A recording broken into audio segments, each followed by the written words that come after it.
Hello friends, welcome to get more info YouTube channel. आज के video में हम जिस योजना के बारे में बात करने वाले हैं ये है ई श्रम योजना। इस योजना के अंतर्गत आपको एक कार्ड बनवाना होता है और इस कार्ड को कहते हैं ई श्रम कार्ड। इस ई श्रम कार्ड से आप नौकरी ले सकते हैं या आप इंटर्नशिप करना चाहें तो इंटर्नशिप ले सकते हैं। इसके साथ ही आपको इस योजना या इस कार्ड के द्वारा 2 लाख का जीवन बीमा भी बिल्कुल फ्री मिलता है। ये जो कार्ड है ई श्रम कार्ड, ये आप किसी भी स्टेट के हों, ऑल इंडिया में आप कहीं भी इस कार्ड को बनवा सकते हैं और इस कार्ड का यूज भी आप ऑल इंडिया में कहीं भी कर सकते हैं। और ये जो योजना है या ये जो कार्ड है ये आप बिल्कुल फ्री, पूरी तरह से ये फ्री है। आप फ्री में रजिस्ट्रेशन करके आप अपना ई श्रम कार्ड बनवा सकते हैं। ई श्रम कार्ड क्या है एंड इस योजना के क्या बेनिफिट्स हैं, कौन इसके लिए एलिजिबल है, सारा सब कुछ आज के इस वीडियो में हम जानेंगे। तो बने रहिए वीडियो में। चलिए स्टार्ट करेंगे। ई श्रम योजना या ई श्रम कार्ड अगर आप बनवाना चाहते हैं तो ये एक प्रधानमंत्री योजना है और इसमें आप देखेंगे ये योजना का एक अलग से पोर्टल ओपन किया गया है जो कि जहां पर आप जाकर के रजिस्ट्रेशन करके आप अपना कार्ड बनवा सकते हैं। यहां तक कि इस योजना के लिए आपको उमंग पर, आप यहां देख रहे हैं, अब ई श्रम उमंग ऐप पर भी उपलब्ध है। तो आप उमंग ऐप भी एक गवर्नमेंट ऐप है और इस ऐप के थ्रू भी आप ई श्रम कार्ड बनवा सकते हैं। अभी हम यहाँ पर जानेंगे कि ई श्रम जो कार्ड है या ये योजना है ये क्या है। तो ई श्रम योजना 2020 में स्टार्ट हुई थी, 2020 में, और ये असंगठित क्षेत्र में काम करने वाले लोगों को आर्थिक सुरक्षा देने के लिए सरकार ने इस योजना को शुरू किया था। केंद्र सरकार की ओर से आर्थिक सहायता के अलावा इसमें 2 लाख रुपए का दुर्घटना बीमा भी दिया जाता है, जो कि मैंने आपको बताया 2 लाख का इसमें बीमा भी रहता है। 2022 तक अगर हम देखें तो 28 करोड़ लोग यहाँ पर ई श्रम कार्ड बना चुके थे और अभी यहाँ पर ई श्रम कार्ड का काफी लोग हैं जिन्होंने ई श्रम कार्ड बनवा लिया है। अगर हम इसकी एलिजिबिलिटी की बात करेंगे तो सबसे पहले तो ई श्रम जो कार्ड है इसको बनाने के लिए आपको ई श्रम पोर्टल पर आना होगा, जो कि आप अभी स्क्रीन पर देख रहे हैं। ओके, एंड इसके लिए कौन इस कार्ड को बनवा सकता है या इस योजना का लाभ ले सकता है। तो आपने देखा कि असंगठित क्षेत्र के श्रमिकों यानी जो कामगार हैं, काम कर रहे हैं, कार्मिक हैं, असंगठित क्षेत्र के हैं, मींस जो कि दुकान पर काम कर रहे हैं, सेल्समैन हैं, हेल्पर्स हैं, ऑटो चालक या ड्राइवर हम कह सकते हैं जो किसी के अंडर में काम कर रहे हैं, पंचर साइकिल बनाने, साइकिल वगैरह का जो काम करते हैं, पंचर सुधारने का, चरवाहा हैं जो गाय वगैरह चरवाहा करते हैं, डेयरी वाले हैं, पशुपालक हैं, पेपर हॉकर हैं जो पेपर देने आते हैं, जोमेटो, स्विगी, अमेजॉन, फ्लिपकार्ट के जो डिलीवरी बॉय हैं ये हैं, मजदूर वर्ग के जो भी लोग हैं, कार्मिक हैं, वो सभी इस ई श्रम कार्ड को बनवा सकते हैं। अब यहाँ पर हमने ये तो देख लिया कि असंगठित कामगार इसमें ले सकते हैं, कौन कौन है वो भी मैंने आपको बताया। लेकिन यहाँ पर एक कंडीशन और भी है कि कोई भी कामगार जो भी इस योजना का या ये कार्ड बनवाना चाहता है, ई श्रम कार्ड, वो यहाँ पर गृह आधारित कामगार यानी खुद का कोई काम वो कर रहा है, जैसे कि मजदूर वर्ग है या ड्राइवर है, ये स्वनियोजित कामगार या असंगठित क्षेत्र में कार्यरत वेतनभोगी कामगार जो कि हॉकर वगैरह भी हमने देखे, ये सभी, और इसमें ईएसआईसी या ईपीएफओ का सदस्य नहीं होना चाहिए, वो यहाँ पर एलिजिबल रहेंगे। उसे असंगठित कामगार कहा जाता है। ठीक है, जो ईपीएफओ या ईएसआईसी का सदस्य नहीं है।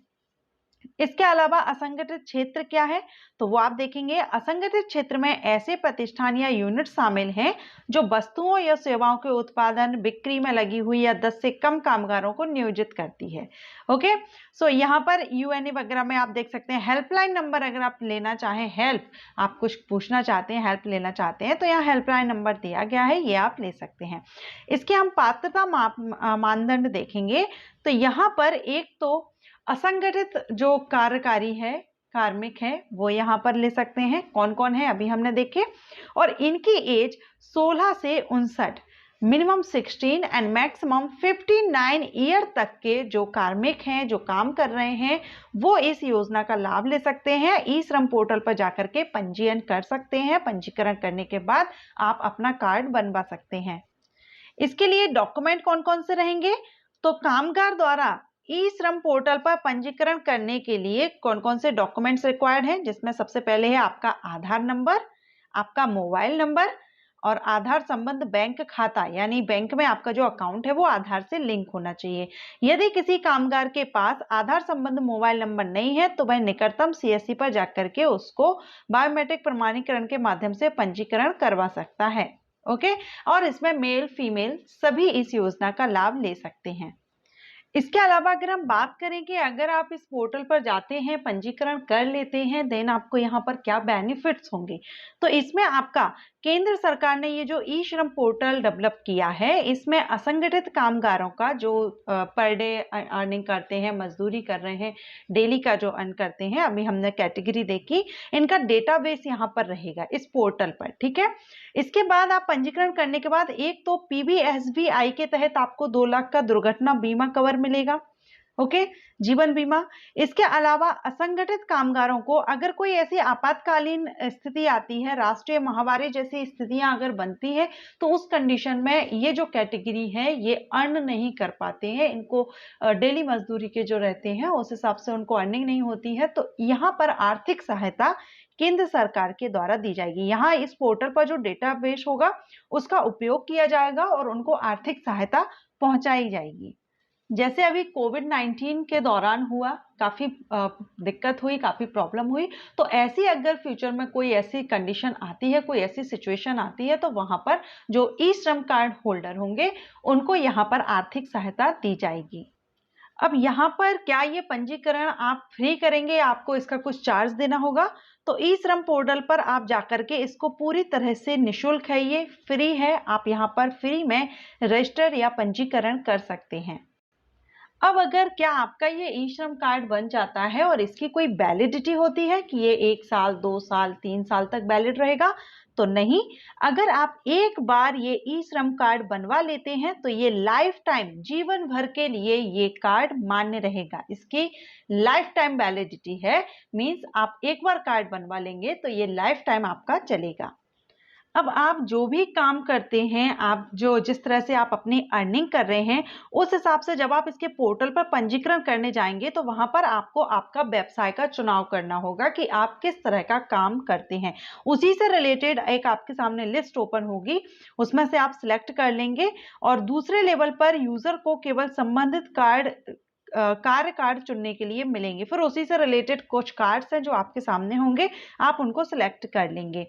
कामगारों को संबंधित कार्य कोड का चयन करना होगा और जो कि कोड उसमें दिया होगा वो आप चुनेंगे और जब आप कोड चुनेंगे तो जो कि कामगारों के लिए प्रतिचित्रित किया गया है। ठीक है, जब आप आगे की प्रोसेस होगी तो वहां पर आपको समझ आ जाएगा। अब क्वेश्चन आता है कि क्या किसान जो हैं वो ई श्रम पोर्टल पर जाकर के पंजीकरण कर सकते हैं, अपना ई श्रम कार्ड बनवा सकते हैं? तो देखिए, केवल कृषि श्रमिक मींस आप खेती कर रहे हैं लेकिन आपका खेत नहीं है, वो खेती आपकी नहीं है, आप किसी और के खेत में जाकर के आप खेती कर रहे हैं, वो श्रमिक, कृषि श्रमिक अपना ई श्रम कार्ड बनवा सकते हैं। मींस आप भूमिहीन किसान होना चाहिए, आपकी खुद की जमीन नहीं है, आप किसी और के खेत में जाकर के आप खेती करते हैं और वो आपको पैसे देते हैं आपके जॉब के बदले, या कृषि कर्मी बन के आप उसके यहाँ काम करते हैं, तब आप ई श्रम कार्ड का यूज कर सकते हैं। और अगर आपका खुद का खेत है, खुद की खेती है, इस कंडीशन में आप ई श्रम कार्ड का यूज नहीं कर सकते। अब बात करेंगे क्या ई श्रम पंजीकरण की कोई लास्ट डेट है, आप कब तक ये कार्ड बनवा सकते हैं? तो यहाँ पर इसकी कोई भी लास्ट डेट नहीं है, ये 24 घंटे ओपन रहता है, आप जब चाहें अपना पंजीकरण ई श्रम पोर्टल पर जाकर के कर सकते हैं। अब क्या इस ई श्रम कार्ड के द्वारा हमें कोई बेनिफिट या कोई नगद लाभ होगा? तो देखिए, अभी सिर्फ यहाँ पर पंजीकरण ही, रजिस्ट्रेशन ही किया जा रहा है। इस डेटा का उपयोग, जैसा कि अभी हमने देखा, अगर कोई ऐसी सिचुएशन आती है, इमरजेंसी, कोई महामारी या कोई ऐसी कंडीशन जब आपको आर्थिक सहायता केंद्र सरकार को देना होगा, उस टाइम इसका यूज आपको इसका बेनिफिट मिलेगा। आर्थिक सहायता सरकार आप तक पहुंचाएगी। जैसे अभी कोविड-19 के दौरान हुआ था, तो काफ़ी लोगों के जीवन जो डेली अर्न करते हैं, मज़दूरी करते हैं, उनको काफ़ी प्रॉब्लम हुई थी। ऐसी सिचुएशन अगर फ्यूचर में कभी होती है, तो इस योजना के तहत जो बाहर नहीं जा पाएँगे, काम नहीं कर पाएँगे, तो वो कैसे अपना खर्चा करेंगे?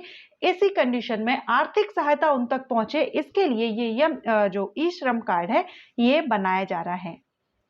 इसके अलावा ई-श्रम कार्ड धारी जो श्रमिक हैं, उनको बहुत सी योजनाओं का लाभ भी मिलता है। जैसे आप अभी स्क्रीन पर देख रहे हैं, प्रधानमंत्री श्रम योगी मानधन योजना, ये ई-श्रम योगी मानधन योजना है, ठीक है? इसके साथ ही अटल पेंशन योजना हुई, प्रधानमंत्री जीवन ज्योति बीमा योजना है, सुरक्षा बीमा योजना है, आवास योजना है, आयुष्मान भारत, प्रधानमंत्री कौशल विकास योजना, प्रधानमंत्री रोजगार सृजन योजना का लाभ भी आप जो ई श्रम होल्डर्स हैं, कार्ड होल्डर्स हैं, वो ले सकते हैं।